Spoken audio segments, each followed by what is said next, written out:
En el sentido anterior mencionado, acerca de cómo los físicos, la física, como filosofía de la naturaleza, al no remitir en cuanto a sus principios a los dioses, remite a sus causas. Aquí esto lo apunta Aristóteles en su libro de la física. Es cierto, los físicos actuales ya no dependemos de la física aristotélica, ya no la citamos. Sin embargo, no la citamos porque tenemos de manera evidente, por causa de la enseñanza de la física y de las ciencias naturales, al principio de la educación básica, que ya es innecesario tener que tratar y decir, es que esto no se tiene que hacer, bla, bla, bla, bla, bla, bla, en que no entendemos que aquello que se enseña al principio en la primaria como ciencias naturales se está enseñando la física de Aristóteles.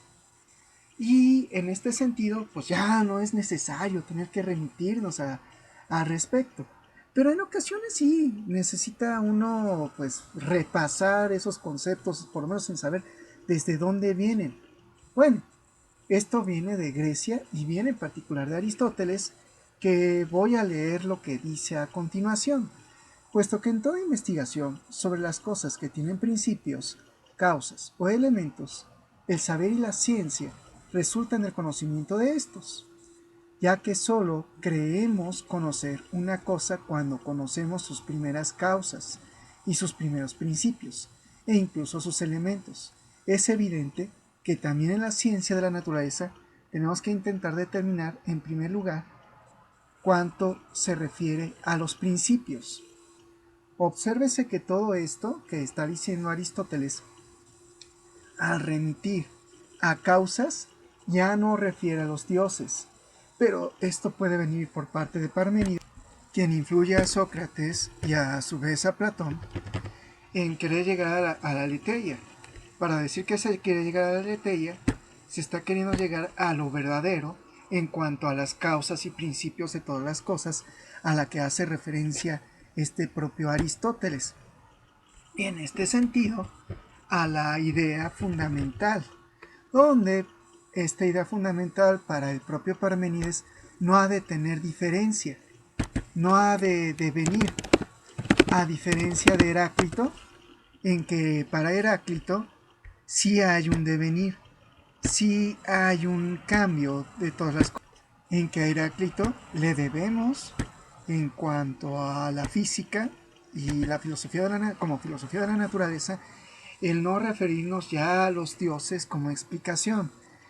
Y en cuanto a este devenir, Heráclito le llamó fuego. Bien, calor, temperatura. De hecho, en este sentido,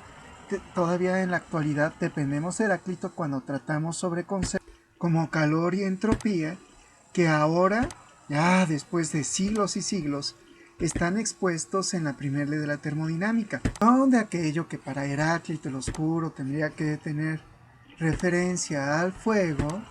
perdón, estoy tratando de aquí de decir de referencia al fuego, termina siendo, en cuanto a primera de la termodinámica,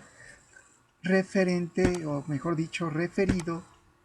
a la temperatura, como estoy ahorita queriendo exponer, y también referido finalmente a lo que es la entropía. Luego, en este sentido, la primera ley de la termodinámica ha de referirse a el calor que está adjunto, o mejor dicho, es propio al significado del fuego de Heráclito, que se expresa en sí el calor como temperatura, como temperatura y entropía. Y en este sentido estamos haciendo referencia propiamente a lo que diría Heráclito, no a los dioses, como parte de esas causas fundamentales. Porque, por ejemplo, para Parménides no es solamente el fuego, sino que hay 4 elementos fundamentales de la naturaleza, y estos elementos fundamentales tienen una forma en que no podemos hablar de uno ser y ser, sino algo que es completamente sin variación en la naturaleza, contrario a Heráclito, que al sostenerse esto está dentro de los propios elementos de la naturaleza. Y al estar dentro de los principios, de los elementos de la naturaleza, nos referimos a eso que no cambia como el arge. El arge es lo que debe de superar a estos cambios en la naturaleza. Es como lo que diríamos en el sentido de la entropía, como para nosotros en la actualidad la armonía. Y esta armonía para nosotros, con base a Pitágoras, a una fórmula, a las matemáticas intrínsecas dentro de la naturaleza. Y por eso en ocasiones tengo yo que referir demasiado a la herramienta de las matemáticas para hablar al respecto de esta pregunta si hay una forma de metafísica dentro de la mecánica cuántica, porque también es una pregunta acerca de este arge dentro de la física, dentro de cualquier rama de la física. Y con eso doy respuesta también a Omar acerca de que por qué tanto de matemáticas y referirme al respecto, porque yo estoy tratando de explicar acerca del principio fundamental de la naturaleza con base a lo que conocemos desde Grecia y desde Aristóteles, y que aún lo seguimos arrastrando con Newton y con Einstein y con la revolución de la mecánica cuántica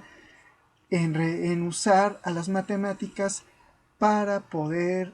explicarnos y referirnos a los principios fundamentales de la naturaleza y este arje fundamental. De hecho, esto es lo que al final queremos en la teoría del todo.